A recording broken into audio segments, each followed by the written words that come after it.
নমস্কার বন্ধুরা, তোমাদের উচ্চ মাধ্যমিক চতুর্থ সেমিস্টারের পরীক্ষা একদম দোরগোড়ায়, তাই বিন্দুমাত্র সময় নষ্ট না করে তোমাদের জন্য নিয়ে এসেছি বাংলার কমপ্লিট উত্তরসহ স্পেশাল সাজেশন। আমি কথা বলার পাশাপাশি স্ক্রিনে সরাসরি পিডিএফটি স্ক্রোল করছি, তোমরা খুব মনোযোগ দিয়ে উত্তরগুলো দেখতে থাকো। এই সাজেশনে গল্প, কবিতা, নাটক, সহায়ক গ্রন্থ এবং শিল্প সংস্কৃতির ইতিহাসের প্রতিটি অধ্যায় থেকে এমন কিছু প্রশ্ন রাখা হয়েছে যা পরীক্ষার জন্য অতি গুরুত্বপূর্ণ এবং কমন আসার সম্ভাবনা অত্যন্ত প্রবল। আমি প্রশ্নগুলো মুখে বলে সময় বাড়াচ্ছি না, কারণ এই মুহূর্তে তোমাদের প্রতিটি সেকেন্ড মূল্যবান। পিডিএফটি স্ক্রোল করার সাথে সাথে আমার এই কথাটি খুব মন দিয়ে শোনো। পরীক্ষায় অনেক সময় দেখা যায় প্রশ্নের লাইন আলাদা হয়ে যায়, কিন্তু মনে রাখবে লাইন আলাদা হলেও উত্তর কিন্তু অনেক ক্ষেত্রেই এক থাকে। আমি এখানে যে প্রশ্নগুলো দিয়েছি সেগুলি প্রতিটি গল্প, গদ্য বা পদ্যের মূল স্তম্ভের উপর ভিত্তি করে তৈরি করা। অর্থাৎ এই নির্দিষ্ট প্রশ্নগুলো যদি তোমরা ভালো করে তৈরি করো, তবে এর ওপর ভিত্তি করে আসা অসংখ্য ঘুরিয়ে ফিরিয়ে দেওয়া প্রশ্নের উত্তর তোমরা অনায়াসে দিয়ে আসতে পারবে। সাজেশনের প্রতিটি প্রশ্নের মধ্যে আমি অসংখ্য অথবা প্রশ্ন যুক্ত করে দিয়েছি।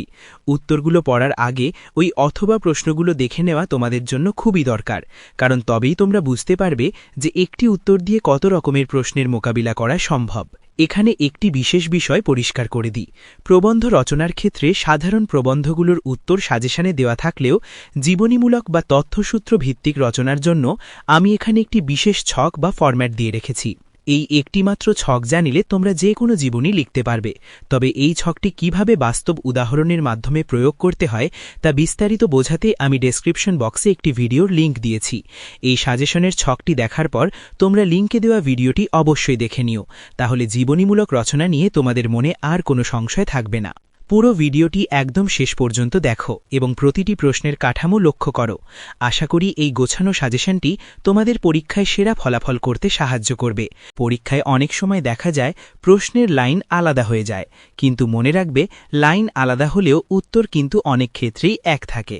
আমি এখানে যে প্রশ্নগুলো দিয়েছি সেগুলি প্রতিটি গল্প, গদ্য বা পদ্যের মূল স্তম্ভের উপর ভিত্তি করে তৈরি করা। অর্থাৎ এই নির্দিষ্ট প্রশ্নগুলো যদি তোমরা ভালো করে তৈরি করো, তবে এর ওপর ভিত্তি করে আসা অসংখ্য ঘুরিয়ে ফিরিয়ে দেওয়া প্রশ্নের উত্তর তোমরা অনায়াসে দিয়ে আসতে পারবে। সাজেশনের প্রতিটি প্রশ্নের মধ্যে আমি অসংখ্য অথবা প্রশ্ন যুক্ত করে দিয়েছি। উত্তরগুলো পড়ার আগে ওই অথবা প্রশ্নগুলো দেখে নেওয়া তোমাদের জন্য খুবই দরকার, কারণ তবেই তোমরা বুঝতে পারবে যে একটি উত্তর দিয়ে কত রকমের প্রশ্নের মোকাবিলা করা সম্ভব। এখানে একটি বিশেষ বিষয় পরিষ্কার করে দিই। প্রবন্ধ রচনার ক্ষেত্রে সাধারণ প্রবন্ধগুলোর উত্তর সাজেশনে দেওয়া থাকলেও জীবনীমূলক বা তথ্যসূত্র ভিত্তিক রচনার জন্য আমি এখানে একটি বিশেষ ছক বা ফরম্যাট দিয়ে রেখেছি। এই একটিমাত্র ছক জানিলে তোমরা যে কোনো জীবনী লিখতে পারবে, তবে এই ছকটি কিভাবে বাস্তব উদাহরণের মাধ্যমে প্রয়োগ করতে হয় তা বিস্তারিত বোঝাতে আমি ডেসক্রিপশন বক্সে একটি ভিডিওর লিঙ্ক দিয়েছি। এই সাজেশনের ছকটি দেখার পর তোমরা লিঙ্কে দেওয়া ভিডিওটি অবশ্যই দেখে নিও, তাহলে জীবনীমূলক রচনা নিয়ে তোমাদের মনে আর কোনো সংশয় থাকবে না। পুরো ভিডিওটি একদম শেষ পর্যন্ত দেখো এবং প্রতিটি প্রশ্নের কাঠামো লক্ষ্য করো। আশা করি এই গোছানো সাজেশনটি তোমাদের পরীক্ষায় সেরা ফলাফল করতে সাহায্য করবে। ভিডিওটি ভালো লাগলে একটি লাইক দিও এবং বন্ধুদের সাথে শেয়ার করে তাদেরও সাহায্য করো। আগামী সব গুরুত্বপূর্ণ আপডেটের জন্য চ্যানেলটি সাবস্ক্রাইব করে লেখো, আর আমাদের হোয়াটসঅ্যাপ চ্যানেলে যুক্ত হতে ভুলো না, লিঙ্ক ডেসক্রিপশনে দেওয়া আছে। সবাই খুব ভালো করে পরীক্ষা দাও।